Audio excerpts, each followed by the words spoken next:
저는 어릴 때, 특별히 이제 사춘기 때, 중학교 때, 저는 제 인생에 아주 엄청난 충격을 받은 적이 있었습니다. 그 충격이 뭐냐면은 제가 참 사랑하고 잘 따랐던 저희 아버지가 일찍 돌아가셨어요. 중3 때. 저는 뭐 개인적인 집안상 이야기 잘 안 합니다만은 한 번씩 그런 생각이 나요. 지금 생각하면은 그때 우리 아버지가 참 우리 자식들 공부, 학업을 위해서 정말 굉장한 열정을 가진 분이었구나. 왜냐하면은 대개 보면은 엄마들이 학교에 찾아가 학교 선생님들을 만나고 상담을 하잖아요. 근데 우리 집에는 뭐 엄마도 엄마지만은 저희 아버지가 참 남다른 관심이 많았어요. 그래 학교 선생님도 만나고 상담도 하고. 어쨌든 막 공부 시키려고 남다르게 참 저 어린 마음이었지만은 아버지가 그런 아버지였구나. 그런데 그렇게 믿고 따르던 아버지가 어느 날 갑자기 돌아가셨어요. 무슨 큰 뭐 중병이 있어갖고 오랜 기간 동안 알아 누워 계신 것도 아니고 요즘 말하면 돌연사로 주무시다가 갑자기 돌아가신 거예요. 그러니까 이 사춘기에 중학교 이제 3학년 1학기쯤 기억이 나는데 아버지가 돌아가신 거예요. 제가 좀 기억납니다만은 그때 제가 대전에서 살았습니다. 아버지 사업도 하시고 대전에서 사셨는데 충남대학 병원에 이제 실려 가셨는데 거기서 돌아가셨어요. 제가 제 어린 기억에 제가 너무나 충격받아가지고 충남대학교 병원 입구에 큰 그 대문이 있었어요. 거기를 제가 주먹으로 막 치면서 이런 외침을 했어요. 하나님, 왜 우리 아버지를 이렇게 일찍 데리고 돌아가셨냐고. 막 충남대학교 그 병원 정문에 그냥 그 대리석으로 되면 주먹으로 막 그냥 막 치면서 그렇게 막 울부짖었던 그런 기억이 나요. 왜 하나님께서 우리 아버지를 일찍 돌아가셨느냐? 이 좋은 아버지를 왜 하나님이 일찍 데려가셨느냐고. 그러면서 참 제가 막 엉엉 울었어요. 그 병원 정문 대리석 문을 끌어안고 막 울지 몰라요. 하나님, 왜 우리 아버지 일찍 데리고 데려가셨느냐고 이러면서 하나님 앞에 원망 적긴 토로 울면서 그렇게 참 부르짖고 눈물을 흘렸던 그런 기억이 나요. 그때 이후로 저는 이 죽음에 대한 굉장한 상처가 많았어요. 죽음. 아마 여러분들 가운데는 그런 걸 경험하지 못한 분들은 죽음이 그렇게 실감나지 않을 거예요. 죽음이라는 게 얼마나 인간에게 고통스럽고 죽음이라는 게 얼마나 정말 사람에게 최고의 슬픔이고 절망이고 이것을 아직까지 잘 모르는 분들이 있을 거예요. 왜냐하면 그 죽음을 직접 경험을 하지 못했기 때문에. 저는 이제 간접적으로 저희 아버지가 돌아가시는 그 죽음의 현장 속에서 정말 고통스러워했어요. 그래서 한동안 이 죽음의 문제 때문에 막 혐오를 하고 원망을 하고 그래서 학교 공부도 제대로 못한 채 수개월 동안 아버지가 죽으신 이후에 정말 굉장히 방황을 했습니다. 학교도 가지 않고 그래서 죽음이 얼마나 참 미웠던지 몰라요. 그 죽음이 우리 아버지를 일찍 데려갔다는 게 이것 때문에 어린 나이에 그래서 죽음을 굉장히 혐오를 하고 미워하고 싫어했던 그래서 이제 그것이 하나의 큰 상처가 되어갖고 오랜 기간 동안 의기소침해서 본래 성격은 안 그런데 굉장히 의기소침해지고 이렇게 이제 참 중요한 시기에 가슴앓이를 하고 괴로워 고통을 했던 그런 어린 시절이 있었습니다. 제가 이제 목회를 하면서 목회 현장은 한마디로 말하면은 마지막 죽음을 잘 관리해 주는 거예요. 결론은 그렇잖아요. 제가 우리 인동교회 와서도 수없이 많은 성도들이 마지막 임종을 제가 보고 또 장례도 치러드리고 막 이렇게 했던. 그래서 참 사람의 그 마지막은 피할 수가 없다. 제가 언젠가 어느 대구에선가 어느 목회를 하면서 이장 예배를 드리러 간 적이 있었어요. 이장 예배를 드리러 갔는데, 근데 이장 예배를 드리면 이제 묘를 다 이렇게 집습니다. 관도 막 다 이미 썩어가지고, 이미 시신도 뭐 형체도 없고, 뭐 이런데요. 뼈만 이제 항상에 남아있는 그런 상태였어요. 그런 상태인데요. 아카시아 나무가요, 묘를 뚫고 들어와가지고, 그 시신을 그야말로 막, 보면 끔스러운 모습이에요. 그래서 그렇잖아요. 묘 옆에는 아카시아 나무를 안 심습니다. 그거 죽여야 돼요. 그건 완전히 죽여버려야 돼요. 아카시아는 뿌리가요, 묘 속으로 뚫고 들어와가지고, 그냥 그 죽은 시신을 그냥 막 엉망으로 막 똘똘 감아가지고 막 그 허연 뿌리를 갖고 그냥 완전히 막 사이사이에 잔뿌리가 들어가가지고, 이거는 보기도 힘들어. 그런 모습. 그걸 이제 전부 뜯어내가지고, 이제 시신을 추려가지고 이렇게 다른 좋은 곳으로 모셨는데, 안 믿는 사람들은 그러면 후손이 안 된다. 그렇게 이야기합니다. 후손이 안 된다. 그래서 이제 무덤 주변에는 절대로 이 아카시아 나무 이런 것들이 있으면 안 된다고 이야기하죠. 그래서 이제 뭡니까? 잡초 제거하는 제거제를 뿌려가지고 그걸 죽이고 이렇게 해서 보존을 한다고 할 정도로. 그 제가 이제 이런 죽음과 관련된 이런 여러 가지 그런 상황들을 볼 때에 참 우리 인간의 죽음은 누구나 할 것 없이 겪기 싫은 사건이에요. 여러분, 옛날에는요, 사람이 죽잖아요. 사람이 죽으면요, 부고장을 날리잖아요. 보내잖아요. 그러면요, 그 부고장을 집 안으로 갖고 들어가면 안 돼요. 부고장을 항상 대문 편에다가 꼽아놓고 가야 돼요. 부고장을 들고 들어오면 안 돼요. 그래서 부고장은 항상 대문간에다가 꼽아놓고 부고입니다 하고 꼽아놓고 가는 거지, 들고 집 안까지 안 들어와요. 왜? 그만큼 죽음을 싫어했어요. 죽음을 두려워했어요. 제가 한 번은 하관 예배, 발인 예배를 드렸는데요. 발인 예배를 몇 시에 드렸느냐? 밤 12시에 드렸어요. 그리고 장직에 새벽 1시에 차를 타고 모든 등은 다 끈 채 동네를 지나가야 되니까, 동네 사람들 알으면 안 되니까, 그래서 몰래 1시에 자동차 1단 기어 넣어갖고 불 다 끄고 살살 가가지고 그 뒤산에 가가지고 제가 하관 예배를 드린 적도 있습니다. 왜냐하면은 그 동네 사람들은 절대로 죽은 시신 관이 못 오도록 막는 거예요. 그래서 밤 새벽에 몰래 그 동네에 들어가가지고 하관 예배를 해온 그런 적도 있습니다. 왜냐하면 그만큼 이제 이 사람들이 이 죽음을 굉장히 혐오하고 싫어합니다. 그럼 왜 그러면은 사람들이 이렇게 죽음을 싫어할까? 성경적으로 보게 되면은 죽음 후에는 반드시 심판이기 때문에요. 그래서 여러분, 히브리서 9장 27절에 이런 말씀을 해죠. 한 번 죽는 것은 사람에게 정해진 것이요, 후에는 심판이 있으려니. 한 번 죽는 것은 정해져 있어요. 이 죽음을 미워하든 싫어하든 인정하든 인정하지 않든, 죽음을 믿든 믿지 않든, 이 죽음을 수용하든 수용하지 못하든, 거부하든 받아들이든지 상관없이 죽음은 우리 사람에게, 인생에게 정해진 것이에요. 그래서 성경의 답은 이거예요. 우리는 반드시 죽는다는 거예요. 언제 죽는지 몰라요. 그러나 오늘 우리에게는 반드시 그런 죽음의 때, 마지막 순간에 있다는 거예요. 사람들이 마지막 순간에 있다는 사실을 잊어버려요. 그러나 막상 죽음의 문턱에 서면 굉장히 두려워해요. 두려워할 수밖에 없어요. 우리 사람은 영적 존재예요.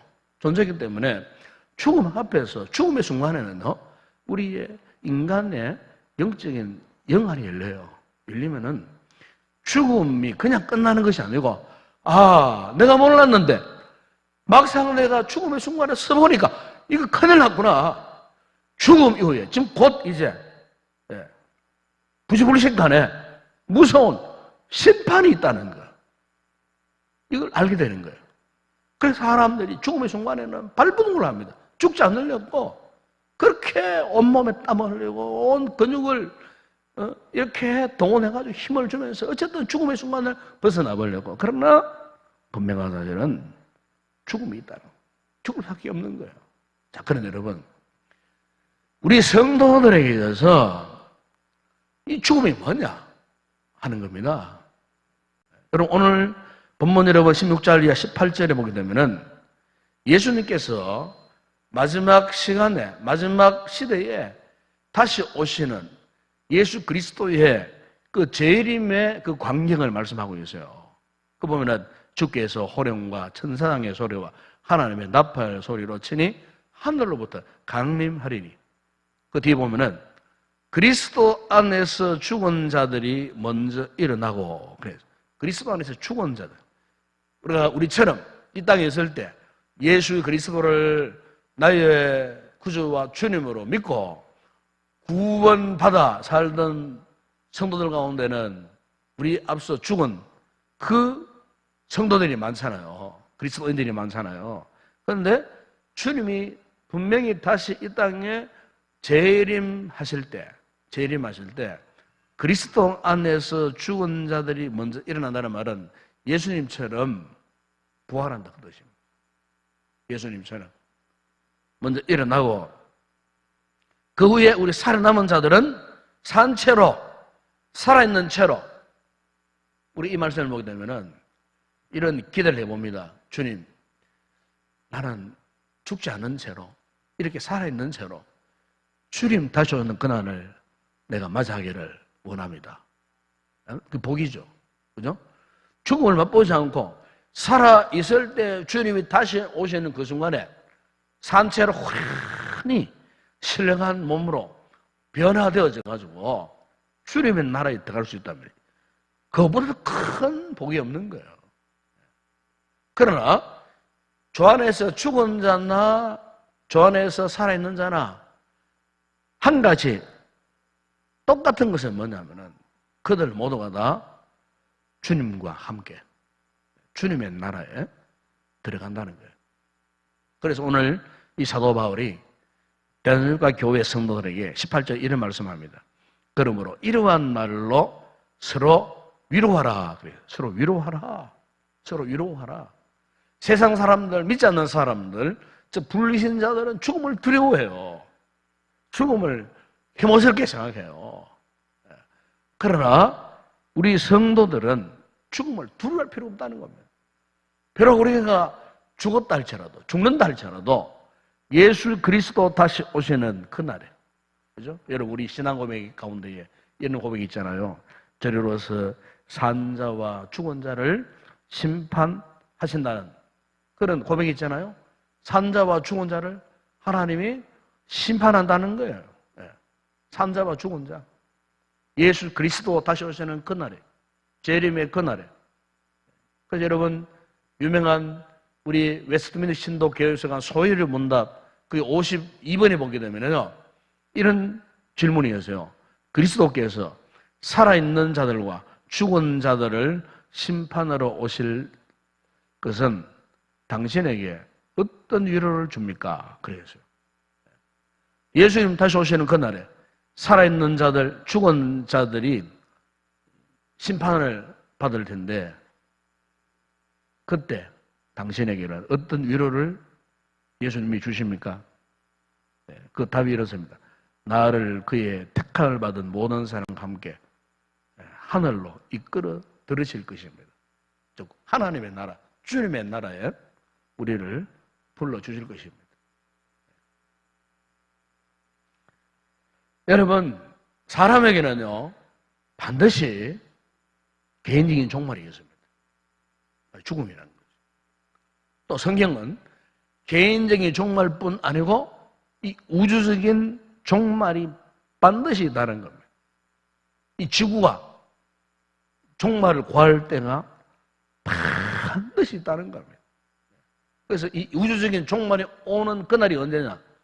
예수 그리스도가 다시 오시는 그날. 주님이 세상에 다시 오시는 그날. 주님이 재림하시는 그날.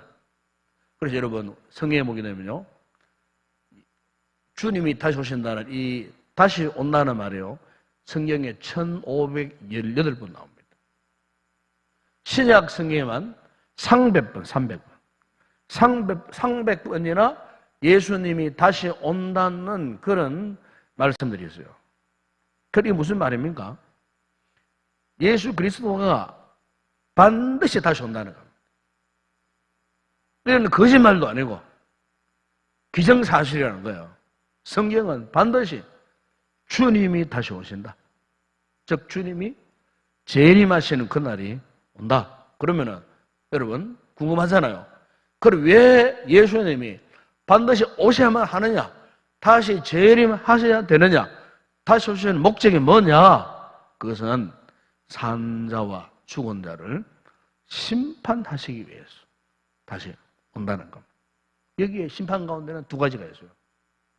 첫 번째 심판은 뭐냐? 구원을 받기를 원하는 사람들이 있는가 하면 구원을 거절하는 사람이 있어요.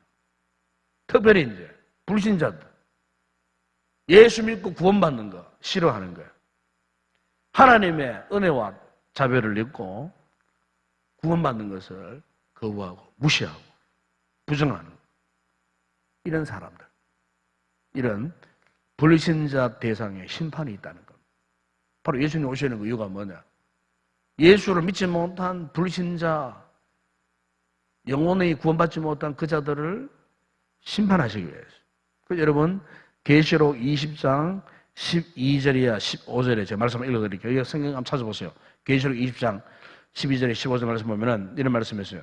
또 내가 보니 죽은 자들이 큰 자나 작은 자나 그 보좌 앞에 서 있는데 책들이 펴 있고 또 다른 책이 펴져 있으니 곧 생명책이라. 죽은 자들이 자기 행위를 따라 책들에 기록된 대로 심판을 받으니 바다가 그 가운데서 죽은 자들을 내어주고 또 사망과 음부도 그 가운데에서 죽은 자들을 내주며 각 사람이 자기의 행위대로 심판을 받고 사망과 음부도 불못에 던지지며 이것은 둘째 사망과 불못이요 누구든지 생명책이 기록되지 못한 자는 불못에 던져지더라.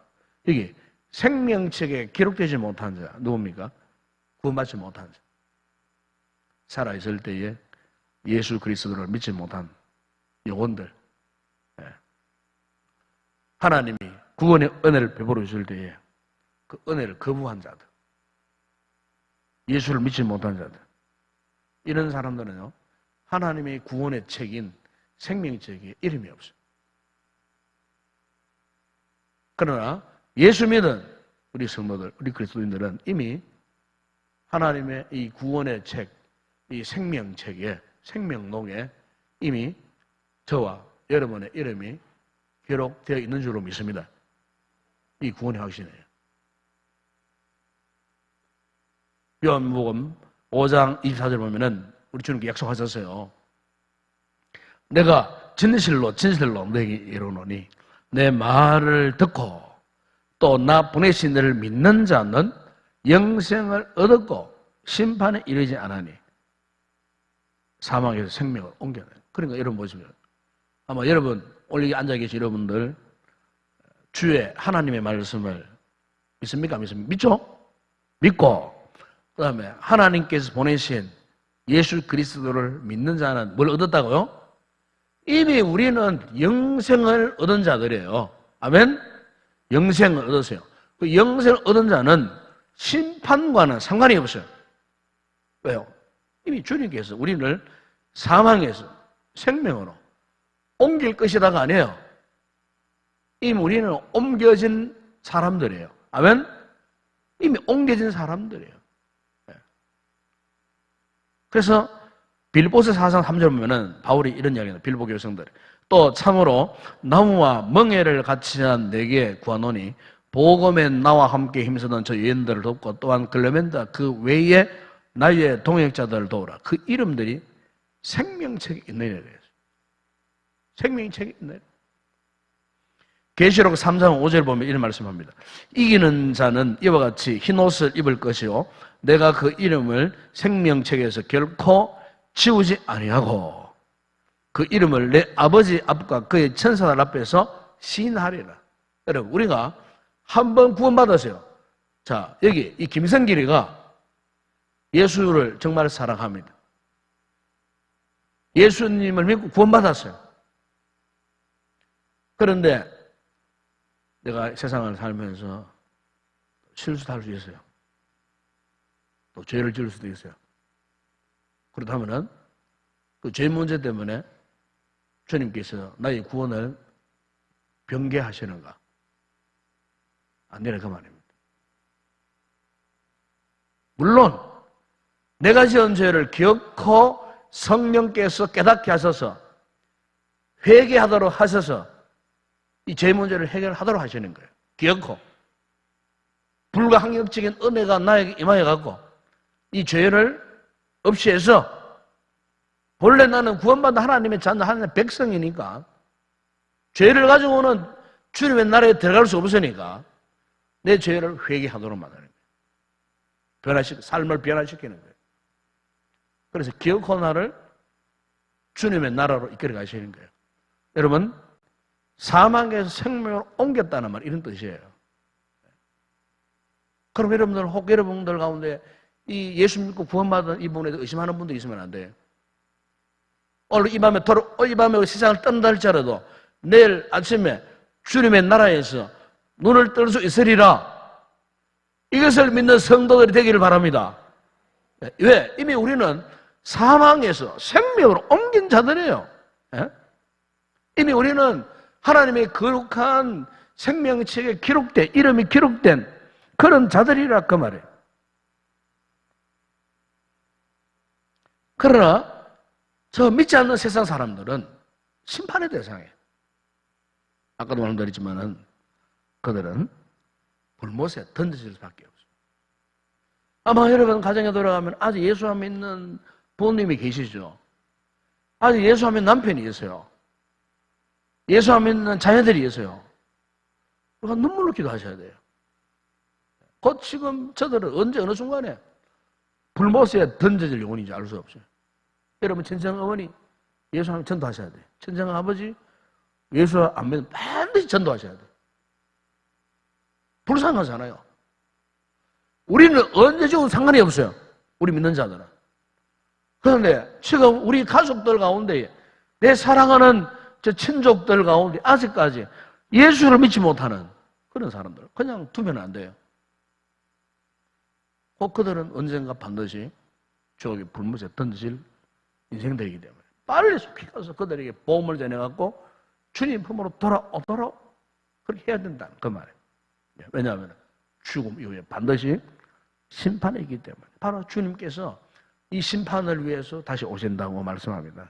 그리고 또 하나 두 번째 심판이 있어요. 그것은 지금 구원받은 하나님의 자녀된 우리에게도 심판이 있어요. 심판. 네. 그럼 여러분 구원받은 우리 자녀들에게 하시는 심판은요. 지옥의 심판이 아니에요. 지옥의 심판이 아니에요. 이것은 우리의 그동안의 삶이 공개되는 심판이에요. 누구 앞에서? 주님 앞에서. 네가 어떻게 살았느냐? 이미 우리는 구원받은 하나님의 자녀, 하나님의 백성들이에요. 여러분, 자, 성경 한번 찾아봅시다. 고린도후서 5장 9절 10절 한번 찾아보세요. 자, 거기에 제가 말씀을 읽겠습니다. 대신 고린도후서 5장 9절 10절 보면은 그런즉 우리는 몸으로 있든지 떠나든지 주를 기쁘시게 하는 자가 되기를 힘쓰노라. 이는 우리가 다 반드시 그리스도의 심판대 앞에 나타나게 돼요. 여기 보면은 우리라고 하는 말은 구원받은 하나님의 자녀, 하나님의 백성들을 말하는 거예요. 오늘 우리를 말하는 거예요. 우리 역시 뭡니까?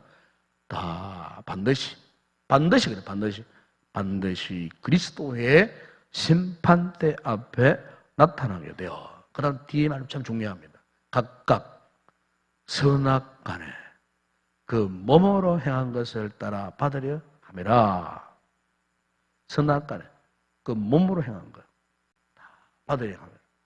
여러분, 주님은 우리의 일거수일투족, 우리가 세상 살면서 예수 믿고 난 이후에도 우리가 어떻게 살았는지 다 알고 계세요.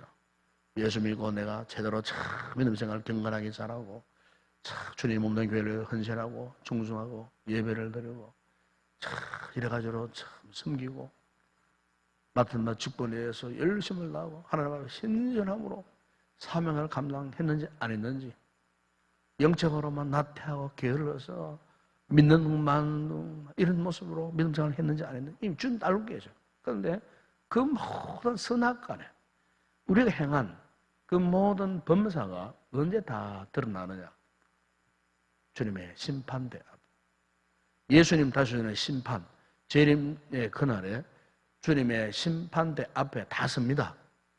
아까도 얘기했지만은 이미 불신자들은 지옥의 심판을 받고 지옥불에 다 떨어져요. 그러나 예수 믿는 우리도 같은 심판대지만 우리는 지옥과는 상관이 없어요. 그 심판대 앞에 우리가 살았던 선악간의 모든 삶이 정난하게 주님 앞에 다 드러나는 거예요. 뭐 때문에? 우리가 받는 심판은요, 상급에 대한 심판입니다. 상급에 대한 심판. 지옥에 대한 심판이 아니고 상급에 대한 심판. 아마 여러분 자동차마다 요즘 블랙박스가 있잖아요. 블랙박스가 있는데 이 블랙박스가 밖에만 뭐 이렇게 촬영된 게 아니에요. 안에 운전자하고 막 이렇게 이야기했던 거 다 녹음되는 그런 부분도 있습니다. 그래서 사고가 났어. 아마 여러분 TV에 그런 나오잖아요. 고도를 막 달리는데 갑자기 건너편에서 막 웬 그 뭡니까? 새막대기가 날라오는 거예요. 어디서 날라와가지고 그냥 운전자 앞을 막 떨어지니까 안에서 비명을 막 이러는 장면, 촬영된 거. 한 번 그거 나오더라고요, 그게. 그러니까 요즘에는요, 자동차의 동서 사방에 보면은 막 상황들이 막 다 찍혀옵니다. 블랙박스에 다 나타나요. 정난하게 안에서 막 마지막 순간 비명을 지르고 죽는 그 순간까지 다 나와요. 블랙박스 안에. 소리까지 다 들려요. 여러분, 우리가 예수 그리스도 앞에서 우리가 신앙생활을 하는 거 아니겠습니까? 이게요, 우리는 잊어버리고 살아도요, 우리 주님께서는요, 낱낱이 다 기억하고 계시는 거예요. 다 알고 계시는 거예요. 아마 여러분, 지난번에 러시아 월드컵 축구 경기 때 우리나라가 독일하고 어떻게 했어요? 해가지고 이겼죠? 몇 대 몇으로? 2대 0으로. 처음에 그 한 골 들어갔는데 옵사이드.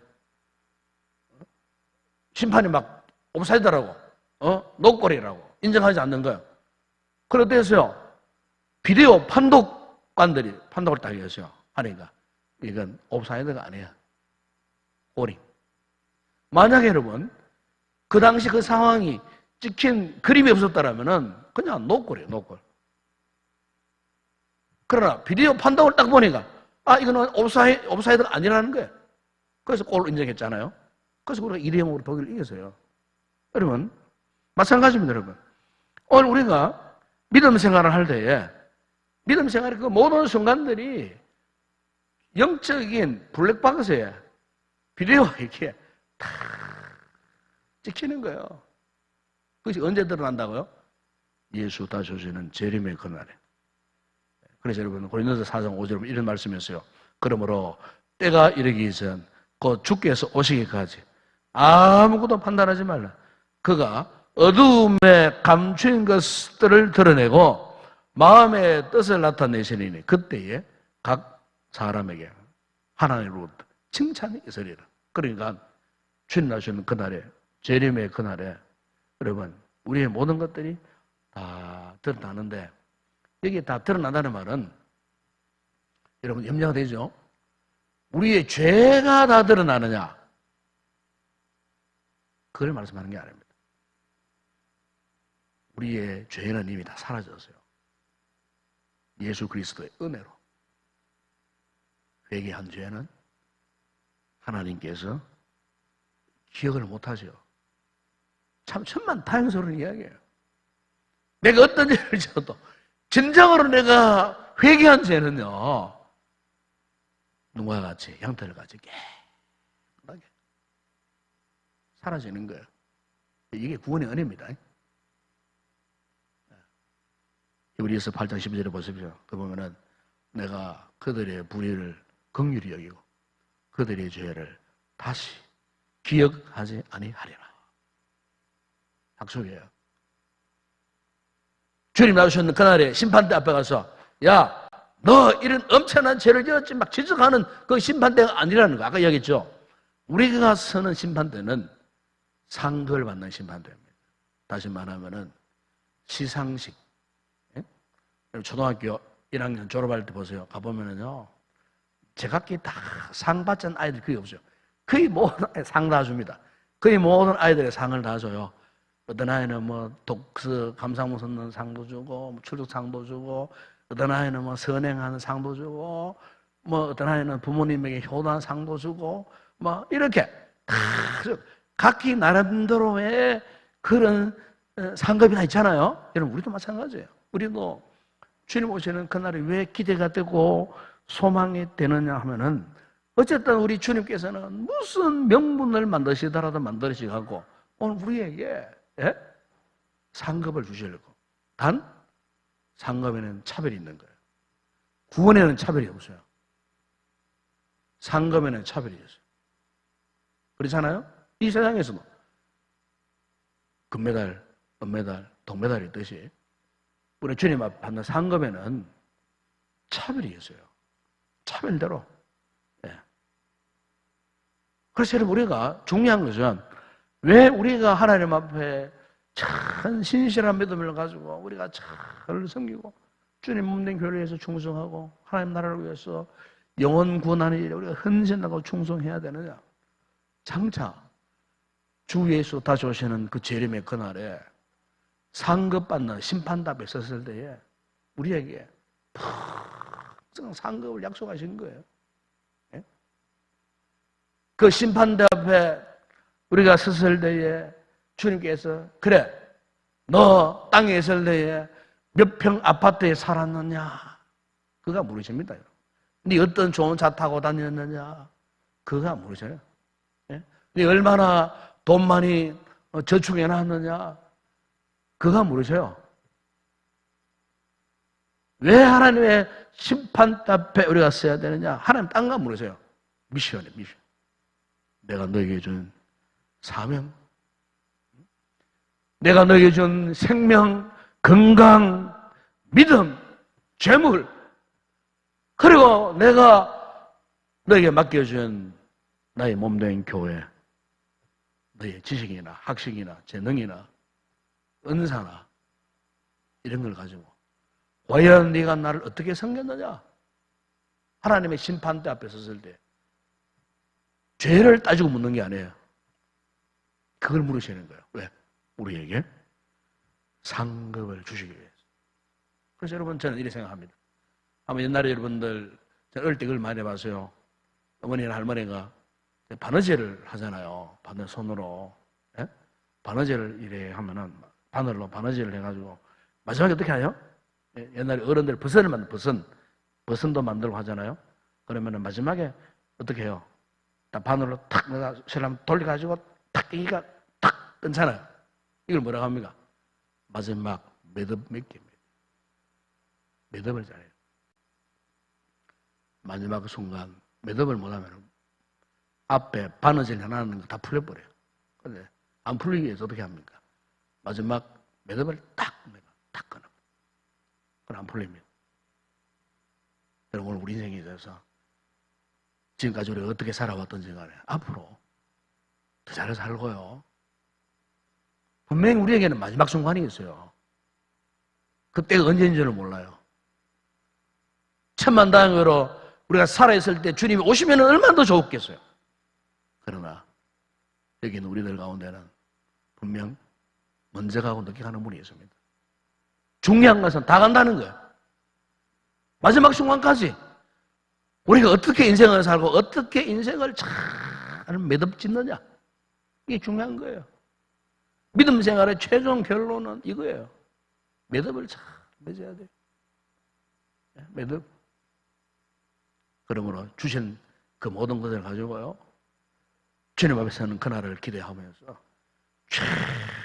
최선을 다해서 하나님 앞에 섬기는 충성스러운 성도들이 되어야 할 줄로 믿습니다. 바로 이 믿음을 가지고 사는 성도가요, 예수님의 재림을 기다리고 소망하며 살아가는 신실한 하나님의 사람이 되는 것입니다. 이 믿음으로 하나님 앞에 인정받는 그런 아름다운 성도 되시기 주의 이름으로 축원합니다.